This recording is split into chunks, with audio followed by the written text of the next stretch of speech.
Sir, আমি teacher. আমার নাম হারদয়াল শর্মা। আমার চাকরির প্রয়োজন। ওকে মিস্টার শর্মা, আপনার ডিগ্রি দেখান। 1 মিনিট, আমি বলছি আমার কত ডিগ্রি টেম্পারেচার। এই আপনি কি ধরনের মজা করছেন? ডিগ্রি? আমি আপনার ডিগ্রি দেখতে চাই। মানে ধরে নিন, যেমন কারোর কাছে ডাক্তারের ডিগ্রি থাকে, কারোর কাছে ইঞ্জিনিয়ারের ডিগ্রি থাকে, কারোর কাছে পাইলটের ডিগ্রি থাকে, তেমনি প্রত্যেক মানুষের কাছে কিছু না কিছু ডিগ্রি থাকে। আমি আপনার কার্য অনুভব মানে আপনার এক্সপিরিয়েন্স আর আপনার ডিগ্রি দেখতে চাইছি। এডুকেশনের ব্যাপারে জিজ্ঞেস করছি। ও, আমার ডিগ্রি। আচ্ছা আচ্ছা, এই দেখুন, এক্ষুনি দেখাচ্ছি।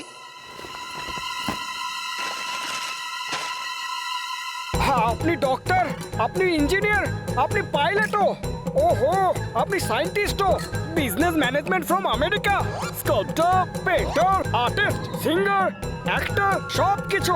দারুণ ব্যাপার। আপনি তো চলন্ত ইউনিভার্সিটি দেখছি মশাই। তাহলে আপনি পড়াতে কেন চান? Because I love eating. আমি বলতে গেছিলাম টিচিং। ওহো, এই ব্যাপার। তাহলে তো আপনাকে এক্ষুনি এই চাকরি দিতে হচ্ছে। আপনি আসুন আমার সাথে, আমি স্টুডেন্টস আর টিচার্সদের সাথে আপনার পরিচয় করিয়ে